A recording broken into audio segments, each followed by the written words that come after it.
Tomorrow's job, go see. But I changed mine. Right. I go to Jeff City, and then from Jeff City, I come out, hit 179. Okay. So I hit 179 this morning, up through Jamestown, and then drop to because it's too late. Oh. And I don't have to mess with All right, guys, we're gonna get started here. It's great to see everyone. I particularly want to thank Mark, who I know does not feel good, for being here. I want to thank Ken, who's dealing with that, which can't feel good either, I'm sure. All right, I've been waiting for this reading for several months. I was really excited to get Kevin here. I'm still excited.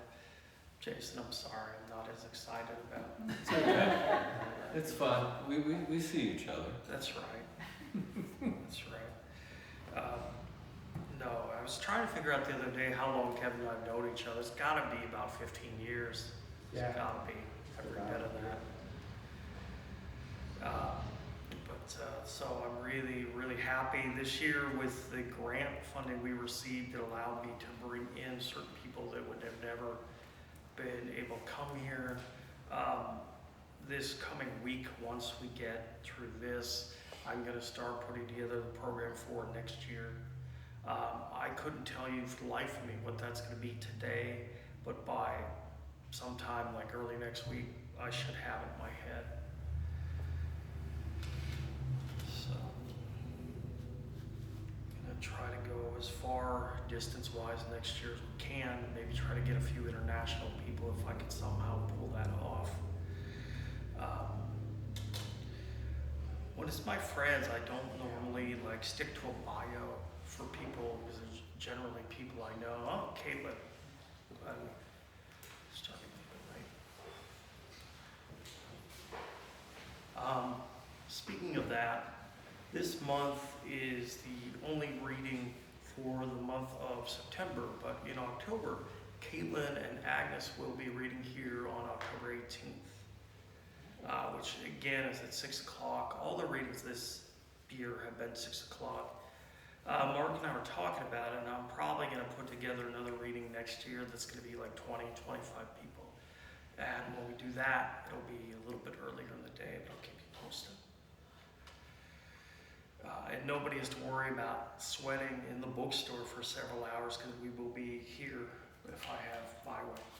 So. All right, so with that, because I know you won't mind, I'm going to call up my good friend Jason Baldinger first. He is a purveyor of words and chicken. Yes. And we are lucky to have him here. And the chicken coma will continue tonight. To some extent, yes. Yes. All right, sir. Come up here.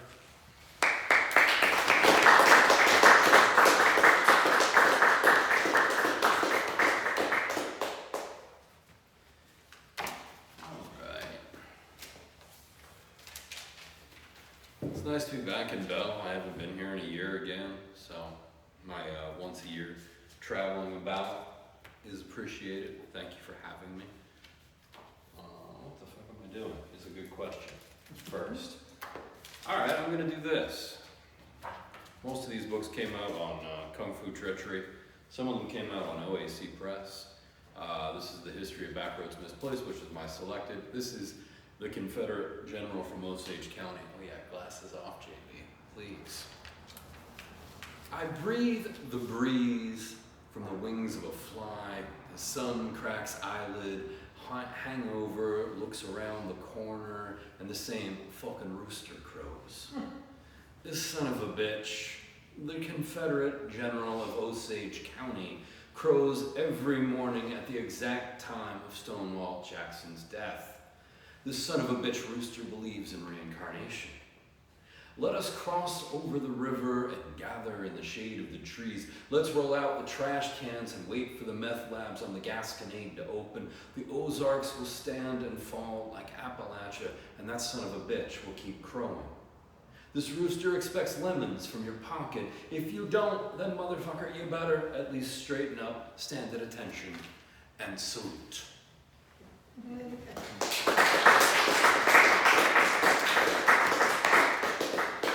Alright. From American aorta, this is a wishbone of cottonwood. All hangdog hungover, after party roared through magic hours, crash on parlor floor, peck at sleep. Awake 8 a.m. silence, a wishbone of cottonwood drags, Iron Avenue remains, looking for whatever truth can be scratched with a nail or harbored on a lens. Heaven is a donut shop, as billboards crow hysterectomies your way. The next time you see me, I'll be wrapped in pool table felt all night grazing at IHOP. Skyscraper waitress leaves a joke on the check in slippery, careful pink, something about cinnamon buns. Maddie, desperados are waiting with airline tickets. Take your tips, clean out the register, run till past where the prairie meets eternity. You know this place is dying. There's no shame in getting gone.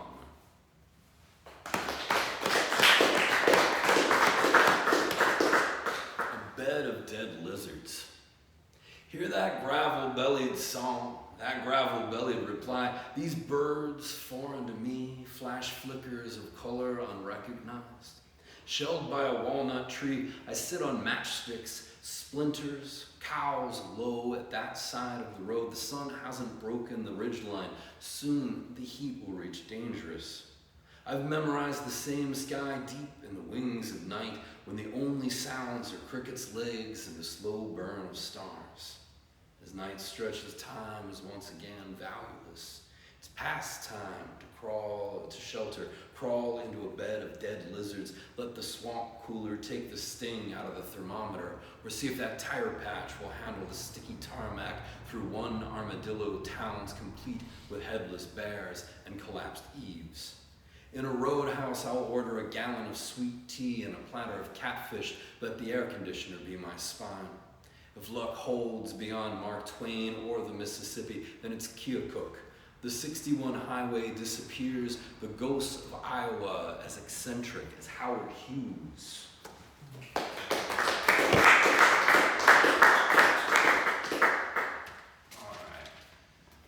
So I have a couple of ekphrastic books that have come out or that are coming out. One is with Becky Schmeda, who does Trailer Park Quarterly with me. So this book is called Hope is a Prison, My Photos, Her Words. I'm going to read you a Becky Schmeda poem called Last Rites. And the photo is a rostrum in a prison chapel, an abandoned prison chapel. Just in case you need that information, I guess it's ekphrastic, you probably should. Last rites. The last time I heard my father's voice was when my grandmother was transitioning in hospice. We were gathered around her bed saying our goodbyes when her son called collect from prison to encourage her to ask for the Lord's forgiveness.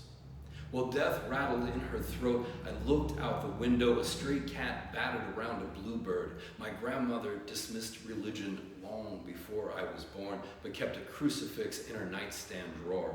She had a stray cat husband who held my father like a feather between his teeth.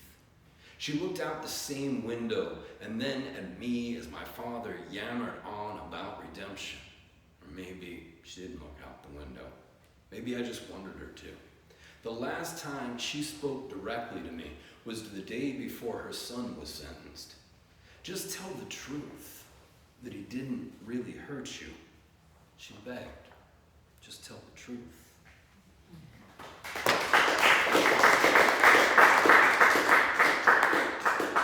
More collaborations. The new book coming out is called The Night Window, My Photos and Robert Dean's words. Robert Dean is from Wichita. Some of you may know him. This poem is called The Hang Up. The photo is from Walkersville, West Virginia, of a broken payphone hanging upside down, covered in shrubs. And here's the poem, The Hang Up. They hear it in Ohio, Pennsylvania, The cotton fields of Llano Estacado, the gator lands of South Florida, the bottom of Crater Lake, tsunami warning sirens across the Pacific, 3 mountains in the Hindu Kush implode, bloodstains, your connection to civilization. You didn't know Bakelite could cut so deep. It's 1983, and she's told you don't call here again. No matter if you're lost in the woods in Hicksville or wherever, falling off a cliff, sinking in quicksand, goodbye, good riddance, good God. Hasn't she had enough? Haven't you? And here you are, 4 decades, 3 divorces, 2 heart attacks, and 6 grandkids later. A middle of nowhere return, sanity hanging by a thread. You wish you could pick it up, put it back together, punch the right numbers, say I'm sorry. Wondering, isn't this life funny? How you found it again. This thing is still here. Your anger, your hang-up. If only you'd known. Leaves rustle, wind blusters in the open window. You start the car, head for the interstate. That lunatic asylum you saw in Weston, shuttered now. Tourist and ghost hunters only, poems of the lost tattooed on therapy room walls. You happen to have a crayon on you. In the rear view, the phone rings.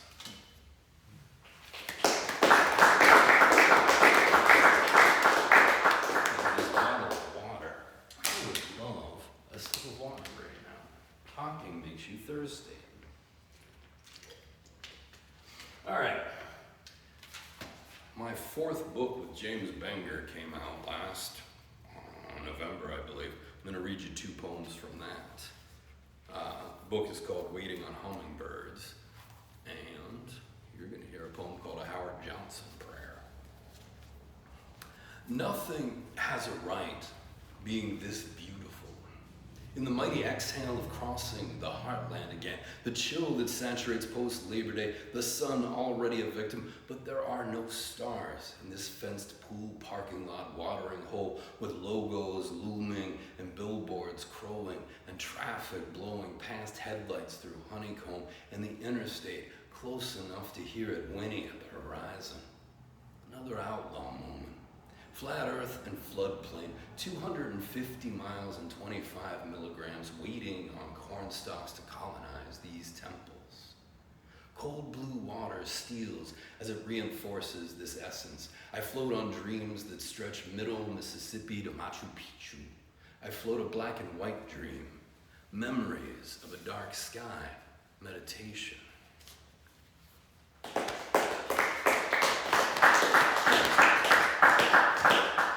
Across grayscale scrub, I've felt the ocean rolling in blood for the last month.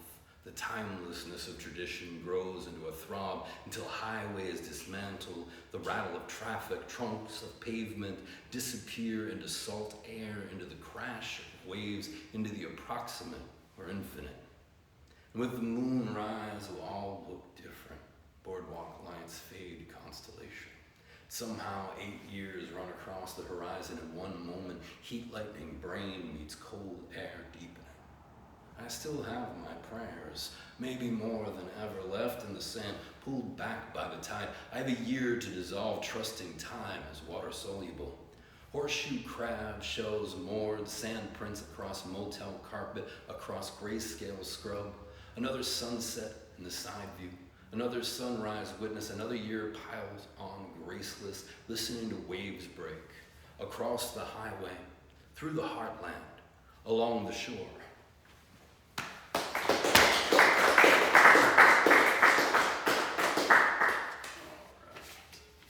Let's get to some newer stuff. All right, pie first. This was in Chiron Review. Jeff Bridges says Dutch apple pie, and his eyes flood, and his mouth hangs open like a rainy Midwest afternoon. Jeff Bridges is an alien in a movie falling in love with Karen Allen. They both eat Dutch apple pie before the main course, same as John Dorsey at the Twisted Pickle in Lynn, Missouri on a November night. He orders. He tells the waitress, pie first.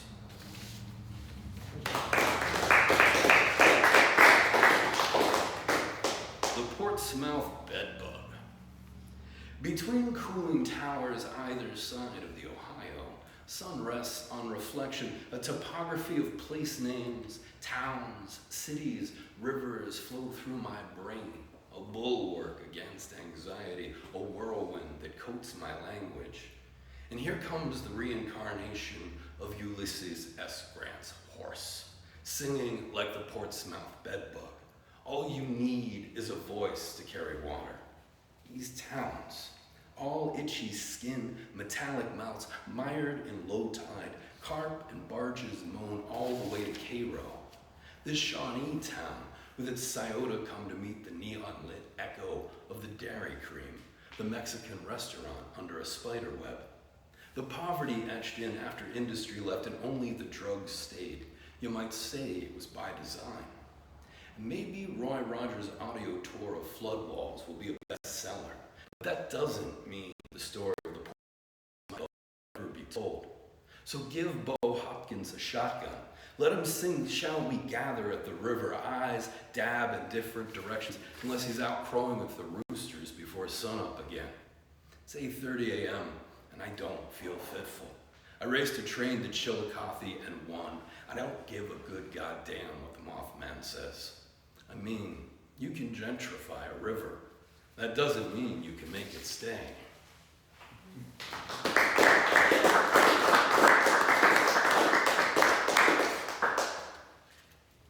All right. This is called Postcard from Luke, Maryland. We were honeymooners, weekend lovers dabbling in magic as we started down that deep gorge decline from the top of Backbone Mountain. And maybe you said it out loud or under your breath.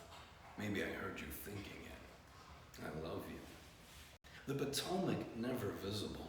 Only the rock-faced wall painted 24 or more white crosses, the diesel smoke casualties, the twisted metal unlucky who gave their lives to a mighty highway bend, leaving tire marks and bloodstains for the rain to make of as it chooses.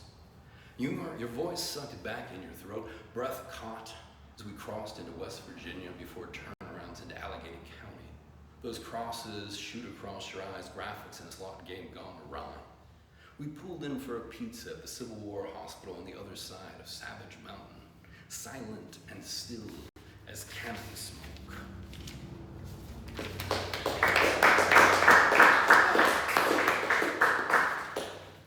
Champagne velvet. 200,000 gallons of champagne velvet. A waterfall, a boon that fills tunnels to the Wabash with steam and horses. Men and animals function as machines underground in a maze catacomb of steam, centuries captured out where cow towns meet the Rust Belt. A steak bleeds across my plate, washed down champagne velvet and classy. A woman seated behind me, loud as the Peterbilt queen of nowhere, tells her bibbed and tattooed potato brother that she's finally had enough. She's finally leaving her husband. And I hear strain and tension, hops and ivy across her voice.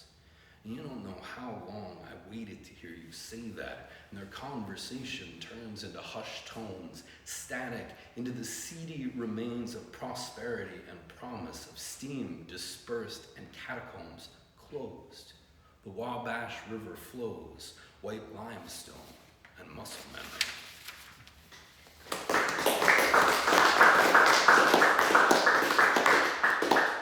3 or 4 more for you. People's History of Williamson, West Virginia.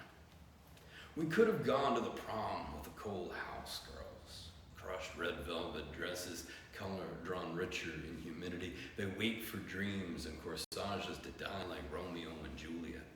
Instead, we holed up in a burned-out department store, rechristened junk shop, sifting boxes of 10-cent black and white photos, watching People's History of Williamson, West Virginia, as remaindered flipbook.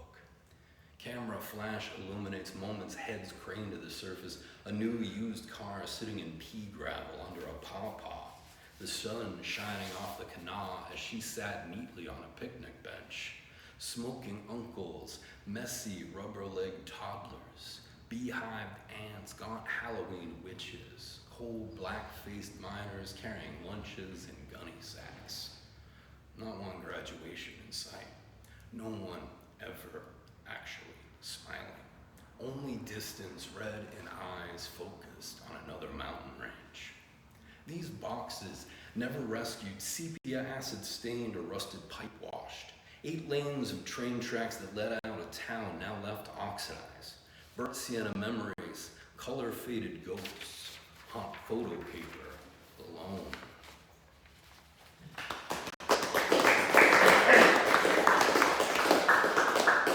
Three more okay with y'all? Yeah. Okay, that's enthusiastic. I'll work with it. Hard time eyes.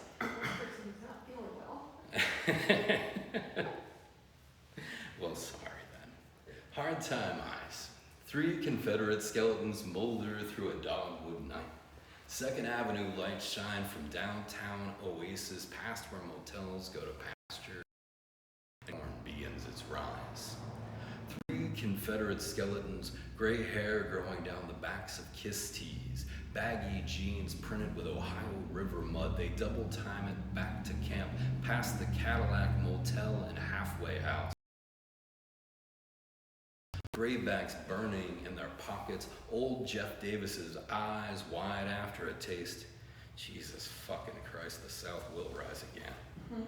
3 Confederate skeletons pass. A woman at the liquor store stashes moonshine pints as Victor, announced by doorbell, asks for a bottle of wine. She looks at him with hard time eyes. Honey, I don't know a goddamn thing about no wine.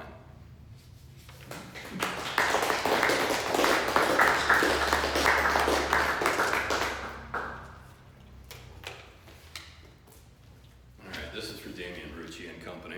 This is called A Flood City Fable. It's after the first summer day in April in 100 years. Cambria City scavenges. Roseland drops another letter. The little Conema hums all the things that you are. Joe Pass coal dust fingers across floodwater strings. This is Rust Belt Appalachia, born to the trauma of gone. We give directions here and used to be.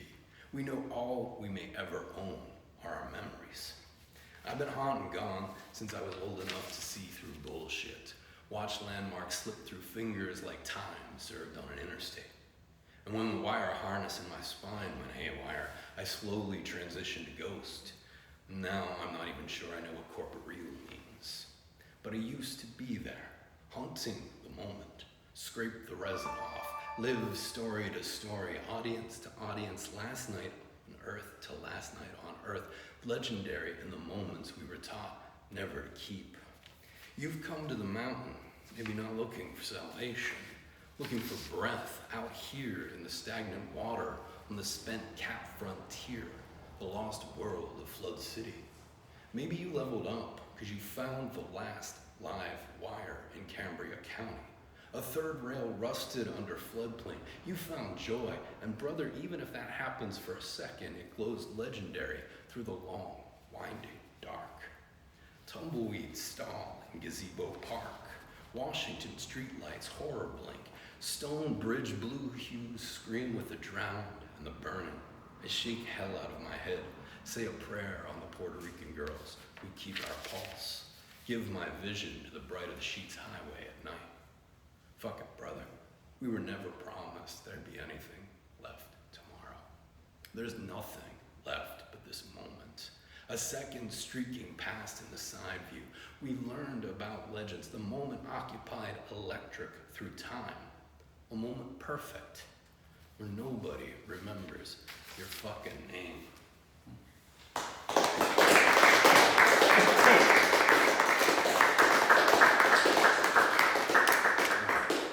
It's Bart Solarchek's birthday, and Bart passed away a couple years ago. Great Pittsburgh haiku writer. So this is a poem to his ashes, the hymn to Bart Solarchek's ashes. Sometimes there's more ash than urn, so we get to take our part. A tablespoon in an envelope, clearly marked for dispersal. I took 3 packets, because as poets, we share so many places I keep one in the glove box, passenger in spirit, waiting for the right joint, the right night, the right sunset, the right beach, or for a night John, Victor, and I get deep into ceremony, reading Solarchek poems under a full corn moon, armadillos root in the underbrush. That envelope recently resurfaced in the wake of violation and the crest of repair. In the glove box, rifle tossed in a failed theft, only to be reassembled neatly on the passenger seat by a detailer ready to capsize on Friday night. They both left him there alone, out of the chaos on a shelf. They either worked around that wisp of what was once flesh, or recoiled in horror, hands frightened, burned by the threat of extinguishing. I laugh when I see their fingerprints. Motherfucker, you can't catch death. Thanks.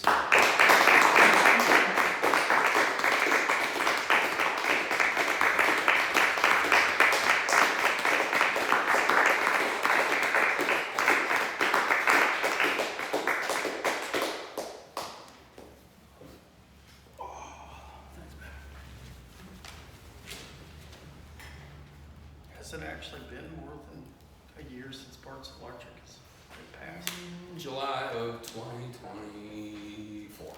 Okay, that's just surprised me. It would have been so long. I would like to have had him here. It would have been fun. One of the really cool things about having done this for a very long time, and believe me, there aren't many cool things, is that after 30 plus years, one of the things is I've gotten to see people grow in their progression as writers. As I've gotten to know them, whether you're an older person, whether you're a younger person, and having known Kevin for as long as I have, his writing has definitely changed over the years, and I think you would agree with that. But I think if it hasn't, you're probably doing something wrong. Mm-hmm. Like, even after you've been doing it a long time, I feel like I lose a layer of skin like every 5 years, but not enough weight comes off. But so it has been my privilege and my honor to know Kevin Ridgway as a young writer. And he's one of the rare people that I think keeps getting better. I felt the same way about Neely Tchaikovsky. He was just someone that just progressively, even though he was like 80 years old, he kept getting better. And those folks are rare, and it's because you care more about the work than what people think of the work, which is the way it should be. And it's just a real privilege to have you here, Kevin. And I hope that this isn't the only time that we have you here, that you come back in the future. To give you a little bio, as much as I'm going to do, Kevin has authored a number of books. I don't know how many, but he is the author of Too Young to Know, which is my favorite of your books. I think it's great. And he did me the honor of co-authoring a book with me called The Sacred Millennial Burial Ground, which is here. He's got a number of things on his table, as does Jason. And Kevin, it's just really good to have you. Kevin Ridgway.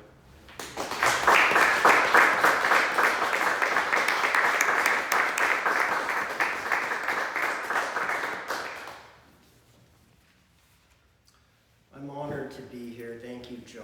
I'm honored to read with Jason, and thank you, OAC. It's a beautiful place. I know that he can fill out a flannel. I can. He sure can. Thank you. All right. There's been talk of aging, so I'll read this poem. It's called Not Cool. Bob Dylan at 40, not cool. Gray hair, not cool. Wrinkles, not cool. A tattoo that was something entirely different before sagging skin took it over, not cool. High blood pressure, not cool. Erectile dysfunction, not cool. Partial dentures, not cool.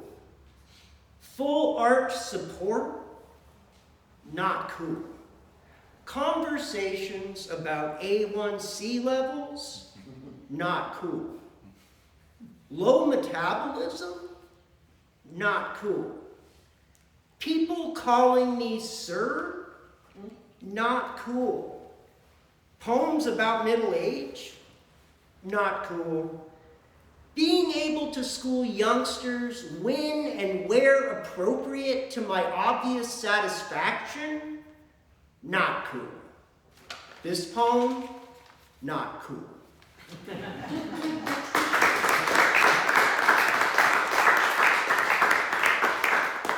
John just mentioned my book, Too Young to Know. I'll read a poem from that. Her dead husband's ashes. She had told me about them, where she stored them, and I was perfectly fine with having him around. She had been gone for several days before I finally opened the drawer and pulled out the cardboard box that I opened, and there he was, a pile of gray sand I had heard so much about in her colorful stories that I got nervous as I said hello and introduced myself. I was lonely, and he completely understood. He asked me for something to drink, so I got us some beers. We laughed and talked until sunrise. I got emotional about her, and he cheered me up by letting me sort through him in search of his remaining teeth. All was going well with us bachelors until the day the Neptune Society came and took him away to be scattered like all the other people I get too close to.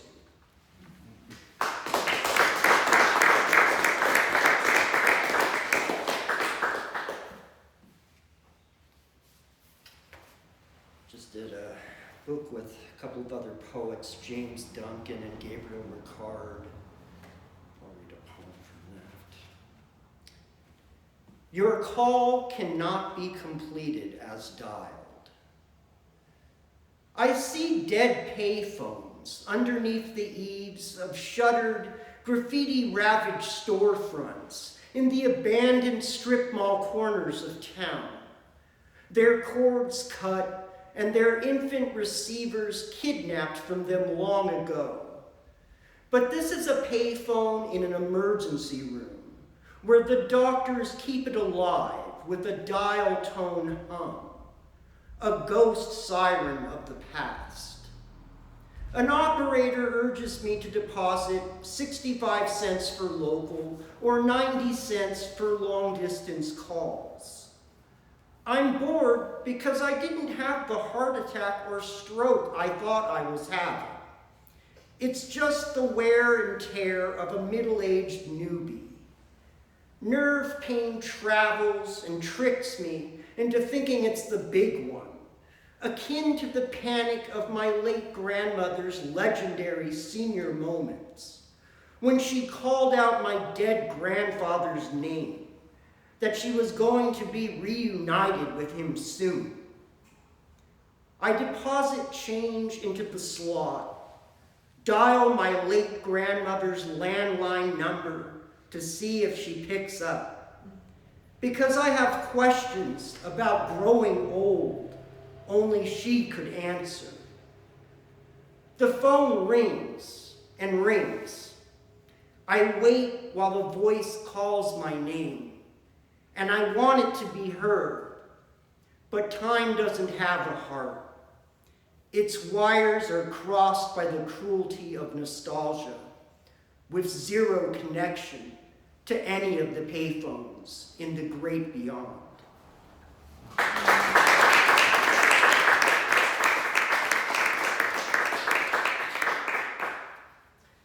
I did a book last year with John. It's called The Sacred Millennial Burial Ground. I'm very proud of it and how it came out. It was an honor to work with John. Let's see. We'll open with the poem that was in Trailer Park Quarterly. So you can blame him. A dirty mouth gets fed. I yelled fuck at another kid, and Mom overheard, pulled out a bar of soap and stuck it in my mouth.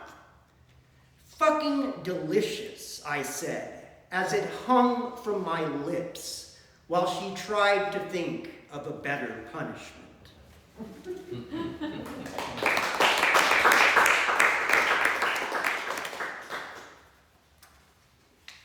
How to say thank you in Swedish.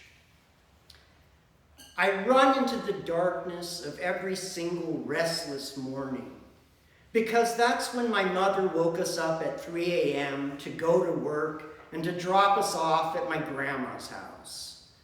My brother and I shared a love seat in her living room, with television shows drifting in the background like black and white ghosts. My brother would crash almost every morning in that old love seat, but never me. I stood there and spoke to our 80-year-old grandmother, who fled Sweden and who raised all of the adults I thought I knew. A woman greatly troubled by the recent death of her husband, and a kindness that made her come closer to sainthood than anyone else I've ever known. I was the last child she raised. I asked her endless questions about her life, and unlike everyone else, she didn't belittle me, and she shared her stories and her strength with me, with the remainder of her broken heart, trying to be sure that I felt her love in all the confusion and pain she shared with me, and that everyone else lied about and didn't want to face. She was too horrified as the matriarch of the family to show vulnerability to anyone else other than me. Her heart was completely shattered when she raised me to be an old soul who shows her nothing but honor.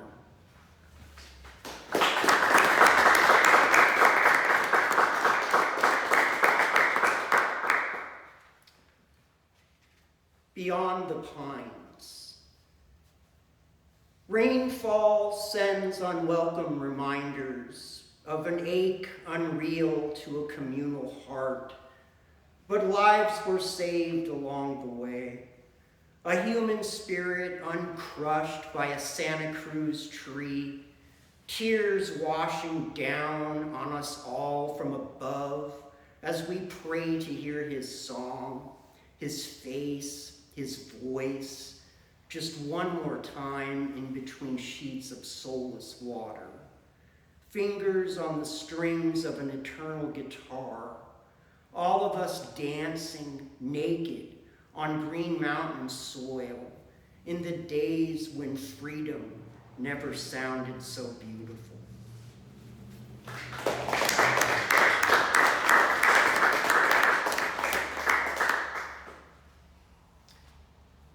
Thank heaven for 7-Eleven. A boyhood crush died. She was the earliest movie starlet to play with me in daydreams. Now she's dead, and I'm middle-aged and still daydreaming.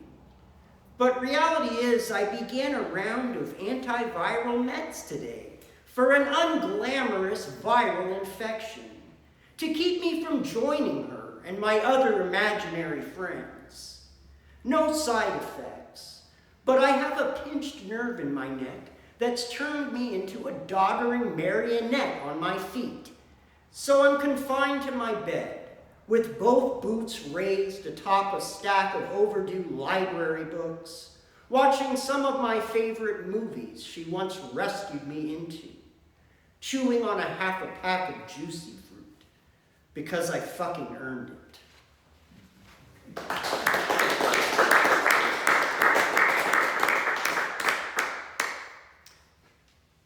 The last car.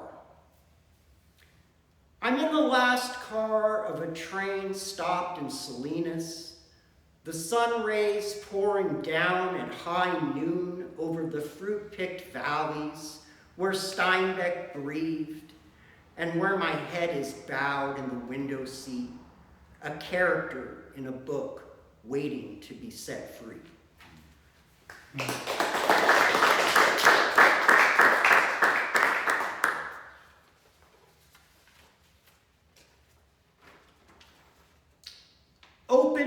wide.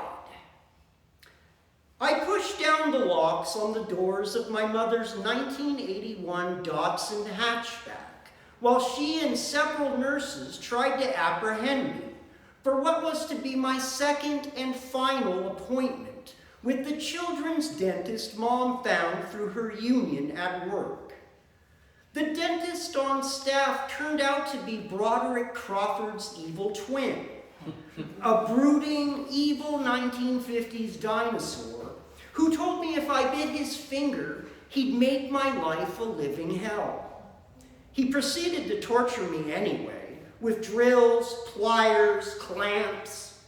Having a dry drunk Aquavelva brute running experiments on me was not any kind of a good time in my 4-year-old mind. Mom lied to me for the next visit, said we were going to Toys R Us. She told me it was for my own good as we pulled in the familiar trappings of the dreary strip mall. The ensuing standoff ended when they captured me in the trunk. A young hygienist got me by one of my Velcro shoes, carried screaming until memories of what happened fade from my mind. But if I had a chance to go back and change anything, I would have been sure to bite that big son of a bitch's finger right off.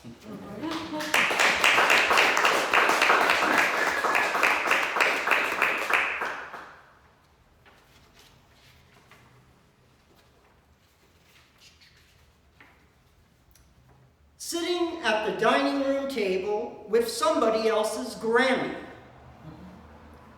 She has a stoic, quiet judgment in the awkward, nervous face of my many wrong answers during her pre-holiday supper interrogation. Graham's thick Massachusetts accent makes me feel miscast in a Norman Rockwell brushstroke. A Christmas tree towering above us as she orders me not to curse during the Christian holiday, like I'm a juvenile delinquent. Her lecture over my smoking habit leads me to stare into the eyes of an animatronic teddy bear while it plays a toy saxophone in the background. The pot brownie her granddaughter gave me has kicked in. I'm paranoid that Graham can tell.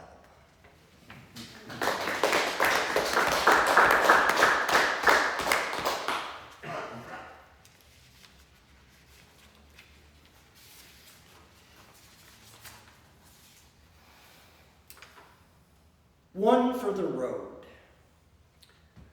We escaped on her boyfriend's Easy Pass dime, north through Massachusetts, deep inside the blue state oasis of a red state country. And we stopped in Lowell to take a seat where Bob Dylan and Allen Ginsberg once rested their royal beat asses in the grass of Edson Cemetery.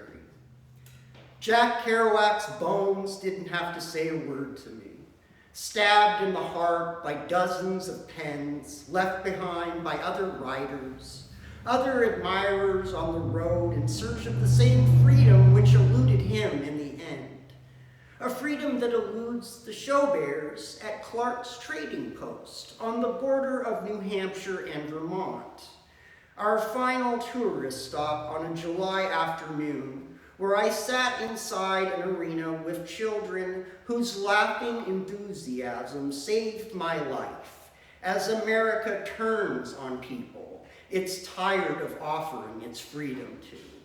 People like me who bite its hand, watch the blood pour off its flesh and onto my blank pages, forming secret maps of the universe so that I know my way around eternity and don't bump into its cosmic furniture, in a place where roads are no longer paved and our names have burned into stardust.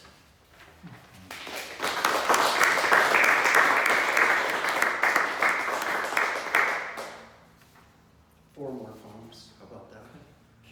Yes! Yay! That was great! Is that enthusiastic? That's the best enthusiasm I've ever heard. These are shorter too. on Bob Kaufman's 100th birthday. Gray skies on Good Friday over a nameless supertramp, thumbing my way up north until I'm at the cross streets where I was born, to become a ghost in between the lines and in between the pauses where the music fades beautifully. A pain worth sticking around for, wisdom pulled from me in spring, from undiscovered countries, unfrozen, untamed, unspoken. Excuse my self-crucifixion, my resurrection's on layaway.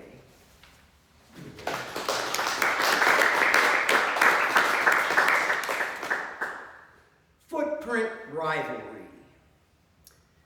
I used to think I was the only grown adult in Southern California who never learned how to drive a car, condemned to walk endless pavement, sometimes with zero destination.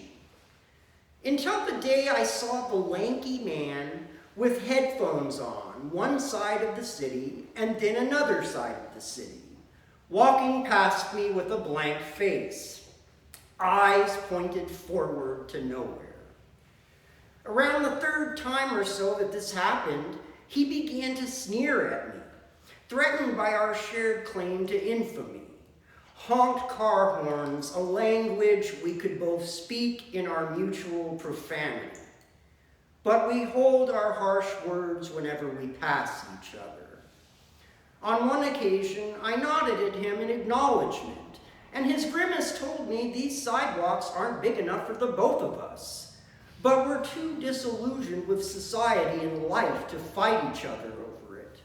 An unwelcome reminder that even outsiders have to put up with trespassing into one another's quest to be God's lonely man.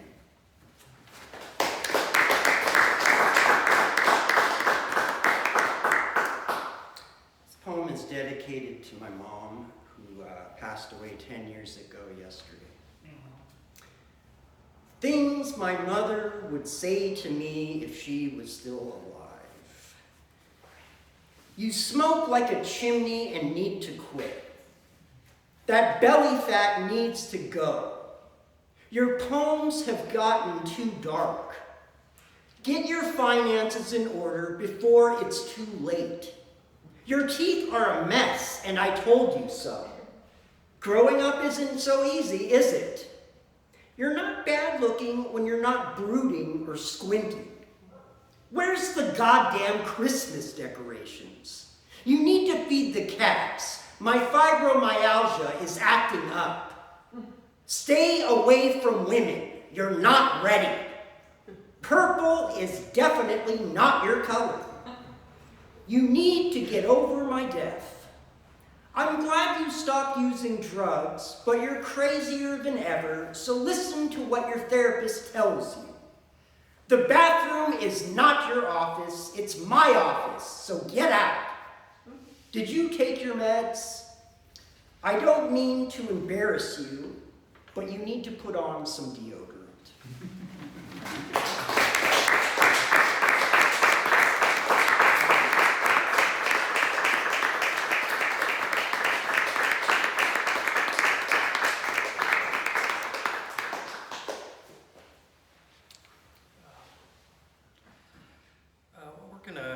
Take a few minute break, but before I do that, I want to ask everyone who's here, what events do you guys have coming up that you want to mention while we can? Okay, this coming Tuesday, September 9th, I'll be reading at the new bookstore in Rolla, the Reader's Depot, at 5:30. On Tuesday, September 16th, we have poetry at the pub at the Rolla Public House, and we're featuring Ken Gerke and Richard Steinbeck from St. Louis. That is Tuesday the 16th at 6 o'clock. And on September the 30th, that is also a Tuesday, I will be reading from my new book, Love Song to Gravity, at the university in Rolla, at the library at 4 p.m. And then I will lead a creative writing workshop at 5 o'clock, and that is open to the public. That is Tuesday, September the 30th. Cool. Anybody else? I'll be reading, as Edna said, shortly there at Rolla. I've also talked to Brandon Whitehead, I'm going to be reading in November at Speakeasy. And I think it is October 6th, I believe it is, the first Monday. We're going to have the reading at Gumbo Bottoms. Is going to be a release of the anthology of Drop of the Pure. Okay. So that's what's going on. Yeah, I talked to John Freeland yesterday about coming here today, but he has the flu that a lot of people have, so he's pretty sick at the moment. Yeah, hope to be there when you guys release that. Is John Clayton, do you know, is he having his party that he does every Yes. October? I haven't communicated with him. When? It's October 4th. October. Yeah, I knew that was right around the same time. Yeah, Uh, and to be honest, I haven't seen him online for a couple of days. He's dealing with health problems. We talked about it. Okay, thank you. All right, with that, I'm going to let you guys go and talk to these guys while they're here. Particularly with Kevin, it's a rare moment to have him here, so if you could just talk to him, please do that. Thank you, and I'll see you guys in about 10 minutes. And if anybody wants to read, just sign up right here. There's some pens, there's this notebook. Thank you, guys. We'll be back in a few minutes.